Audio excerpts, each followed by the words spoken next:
কৃষির দেশে স্বপ্ন দেখি খেয়ে পড়ে বাঁচার, সবাইকে তাই শুনতে বলি কৃষি সমাচার। সুপ্রিয় কৃষিজীবী ভাই বোনেরা, শুভেচ্ছা নিন। আশা করি ভালো আছেন সকলে। নিশ্চয়ই আপনারা জানেন, শীতকালের ফসলের জন্য বীজ বোনার উপযুক্ত সময় নভেম্বর থেকে জানুয়ারি মাস। শীতকাল শুরু হওয়ার আগে থেকেই কৃষাণ ও কৃষানীদের ব্যস্ততা বেড়ে যায়, কারণ শীতের শুষ্ক মৌসুমে জমিতে শীতকালীন সবজি উৎপাদনের উপযুক্ত সময়। এ সময় বীজ বোনার জন্য চাষের উপযোগী করে জমি তৈরি করতে হয়। বীজ বোনার কয়েক সপ্তাহ পর চারা অঙ্কুরিত হলে জমিতে সঠিক পরিমাণে সার ও পানি দেওয়ার পাশাপাশি খেয়াল রাখতে হবে পোকামাকড় যেন ফসল নষ্ট করতে না পারে। জমিতে আগাছা বাছাইয়ের পর মাটির উর্বরতা বাড়ানোর জন্য জমিতে সার প্রয়োগ করতে হবে। জীবন জীবিকার জন্য নানান ফসল উৎপাদনের কোনো বিকল্প নেই। তাই আসুন আমরা সবাই কৃষিকাজে যত্নশীল হই। এই আন্তরিক উচ্চারণে মেলে ধরছে আজকের কৃষি সমাচার।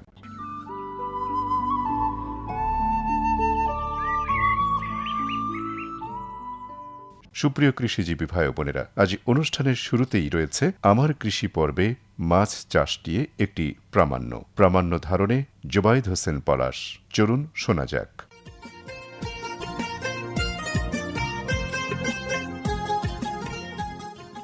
সুপ্রিয় শ্রোতা বন্ধুরা, আপনাদের সবাইকে স্বাগত জানাই। তো আমরা উপস্থিত হয়েছি রংপুর জেলার বাহার কাছনা নামক স্থানে। বাংলাদেশের কৃষি অর্থনীতিকে যারা এগিয়ে নিয়ে চলেছেন, আমরা তাদের মুখোমুখি হই। আজকে আমরা তেমনি একজন মৎস্য চাষির নিজে স্বাবলম্বী হবার প্রত্যয়ে মৎস্য চাষ শুরু করলেন, সেই বিষয়ে কথা শুনবো। প্রথমে পরিচিত হই তার সাথে। মুজাফফর হোসেন। মাছ চাষ মোটামুটি অনেকেই করে, দেখে খুব ভালো লাগে।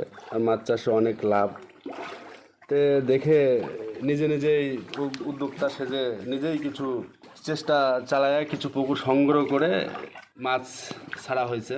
মোটামুটি অনেক আউটপুট আসে এখানে। কতদিন থেকে আপনার এই মাছ চাষ শুরু করেছেন? মাছ চাষ শুরু হয়েছে 2 বছর থেকে। 2 বছর থেকে। আচ্ছা, তো আপনার একেবারে বাড়ির সন্নিকটেই সেই পুকুরগুলো দেখতে পাচ্ছি আমরা। হ্যাঁ, একবারে সাথে। আচ্ছা, তো অনেক ধরনের কাজ রয়েছে, কেন মৎস্য চাষে আপনি উৎসাহিত হলেন এত কাজ থাকতে? মাছ চাষটা আসলে খুব ভালো লাগে। মানে অনেকে চাষ করে, দেখি খাবার দেয়, খুব মানে আকৃষ্ট করে আর কি। অনেক জনের সাথে কথা বলে গল্প শুনে অনেকেই অনেক ছোট থেকে অনেক বড় হয়েছে মাছ চাষ করে। এই তাদের দেখেই আর কি উদ্যোক্তা সেজে নিজেই চেষ্টা চালায়। মোটামুটি ইনশাল্লাহ মাছ তো অনেক লাভবান। আর মাছ চাষে আসলেই খুব মজা আছে। যখন খাবার দেওয়া হয় মাছ আসে, খায়, দেখতেও ভালো লাগে। আবার রিস্ক কম। মানে অন্য মুরগির ফার্ম যদি করতে যায় রিস্ক আছে, যেটা মারা গেলে বিক্রি হয় না। গরুর ফার্ম করতে গেলে যেটা মারা গেলে বিক্রি হয় না। মাছটা যদিও মারা যায় কোনো ক্ষেত্রে, হয়তো অক্সিজেন ফল করছে, হয়তো কোনো ক্ষেত্রে অ্যাক্সিডেন্ট ঘটে যায়, তারপরেও সেটা বাজারে বিক্রি করা যায়। যে মূল্যটা পাওয়া যায় সেই মূল্যটাতে ক্যাশ উঠে আসে, লস হয় না আর কি। আমাদের যারা শ্রোতা বন্ধু তারা আপনার কথা শুনছে বাংলাদেশ বেতারের। মাছ চাষের মধ্য দিয়ে আপনার তো এখন জীবিকা অর্জনের একটা সুযোগ তৈরি হয়েছে। প্রথমে যখন শুরু করলেন তখন আপনার এই মাছ চাষ করতে যে কি পরিমাণ অর্থের যোগান দিতে হয়েছিল? এটা ওইরকম অর্থ লাগেনি, অল্প কিছু অর্থ লেগেছে। মানে এটা আমার প্রজেক্টগুলা আমার মামার, জি, তার কাছ থেকে নিয়ে 1 বছর প্রথমে নেওয়া ছিল 1 বছরের জন্য। জি জি। নিয়ে তাকে টাকা ওইভাবে দেওয়া লাগেনি। পরে বলছিলাম যে মাছ ছেড়ি, মাছ বিক্রি করে আপনার নিজের টাকাটা দিব। এবার ঠিক আছে, তুমি যদি করতে চাচ্ছ করো। তো ইনশাল্লাহ। আর কিছু দোকান থেকে খাবার, আমার মামা আবার বিজনেস করে মাছের খাবারেরই, তো মামার দোকান থেকেই খাবারের ছাপড়টা আমি পাইছি।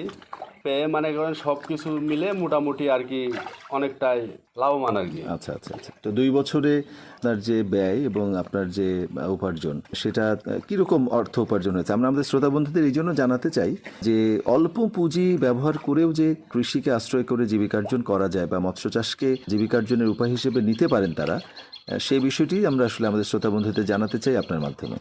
এটা আসলে মানে ইনভেস্ট অত বেশি করা ছিল না। মানে জায়গা আমার ছোট জায়গা, অত বেশি বড় না, মোটামুটি 1 একরের মতন। এখানে ইনভেস্ট হয়েছিল 2 লাখ টাকার মতন। মোটামুটি আউটপুট আসছে ওই 3.5 লাখ টাকা। তাতে 1.5 লাখ টাকা আমার লাভ আসছে 1 বছরে। আচ্ছা, তো বছরে 1.5 লাখ টাকার একটি অর্থের উপার্জনের ক্ষেত্র তৈরি হয়েছে। এমনি করেই আমাদের যারা বেকার যুবক যারা রয়েছেন তারাও মৎস্য চাষে উৎসাহিত হতে পারেন। তাদের বেকারত্ব দূরীকরণের জন্য তারা কিন্তু যারা আছেন তারা এই মৎস্য চাষকে বেছে নিতে পারেন। তো এই পুকুরে কি কি মাছ আপনি আসলে চাষ করছেন?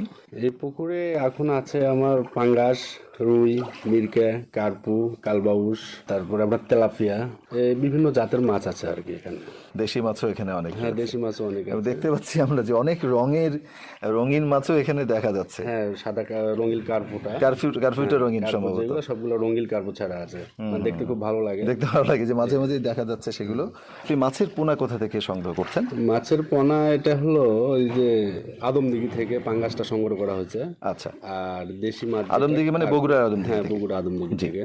আর যেটা কার্পু, এটা রংপুর থেকেই ওই কিছু অনেকে প্রজেক্ট করে, তারা বিক্রি করে পোনার ওই পোনাটা কিনে নেওয়া হয়েছে আর কি। এখানে যেগুলো মাছ ছাড়া হয়েছে দেশি মাছই সেগুলো হয়। এগুলো এখানে স্থানীয় বাজারে বিক্রি হয় না সরাসরি অন্য কোনো দূরে কোথাও? এটা রংপুর সদরেই বিক্রি হয়, আপনার কাউনিয়াতে বিক্রি হয়, আচ্ছা, তারপরে স্টেশনে বিক্রি হয়। অনেক জায়গাতেই আপনার এখান থেকে হ্যাঁ মাছগুলো হ্যাঁ, বিক্রি অনেক হচ্ছে। জায়গায় এখান থেকে দেওয়া যায় আর কি। আচ্ছা, পরবর্তী সময়ে কি পরিকল্পনা করছেন মৎস্য চাষ নিয়ে? পরবর্তীতে পরিকল্পনা মোটামুটি ইনশাল্লাহ একটা প্রজেক্টের সঙ্গে কথা হয়েছে, যদি হয়ে যায় ওখানে আরো 5-7 জনের কর্মসংস্থান হবে এবং আশা করি ভালো একটা আউটপুট আসবে আর কি। যারা আত্মকর্মসংস্থান সৃষ্টির মধ্য দিয়ে তাদের কর্মজীবনকে অনেক সমৃদ্ধ করে চলেছেন, তারা তাদের পরিবার পরিজন নিয়ে যেমন ভালো আছেন, আমাদের বাংলাদেশকে ভালো রাখার জন্য তারা কাজ করছেন। বাংলাদেশের সমৃদ্ধির জন্য, অর্থনৈতিক উন্নয়নের জন্য কিন্তু তারা অবদান রাখছেন।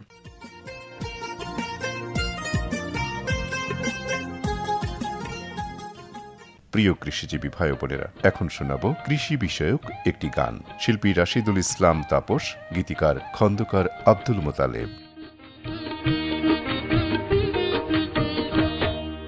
ফুলকপি আর বাঁধাকপি কি যে স্বাদের তরকারি, শীত মৌসুমে পেয়ে আমরা তাকে না ছাড়ি।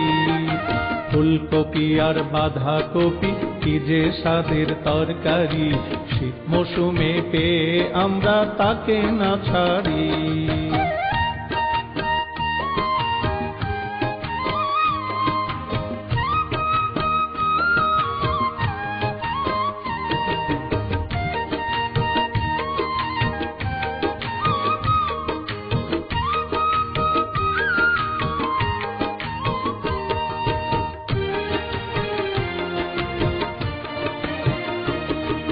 ফুলকপি বাঁধাকপিতে রয়েছে ভিটামিন বিসি, খনিজ লবণ, পটাশিয়াম, ম্যাগনেসিয়াম জেনেছি।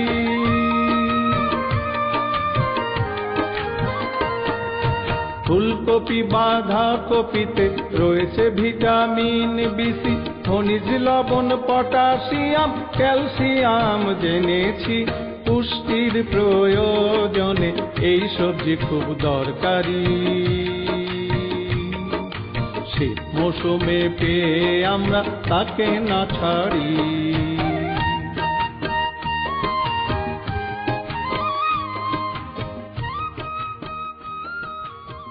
প্রিয় কৃষিজীবী ভাই বোনেরা, এরই সাথে সময় হলো বিদায় নেয়ার। তবে আমন্ত্রণ রইল আগামীকাল ঠিক একই সময়ে এ অনুষ্ঠান শোনার। সবাই ভালো থাকুন, পরিষ্কার থাকুন, বাড়ির ভেতর ও আশপাশ পরিষ্কার রাখুন। এছাড়া শীতের আগমনের সাথে সাথে হঠাৎ ঠান্ডা যেন না লাগে সেদিকে খেয়াল রাখুন। সবার জন্য শুভকামনা। সবাইকে তাই শুনতে বলি কৃষি সমাচার, সবাইকে তাই শুনতে বলি কৃষি সমাচার।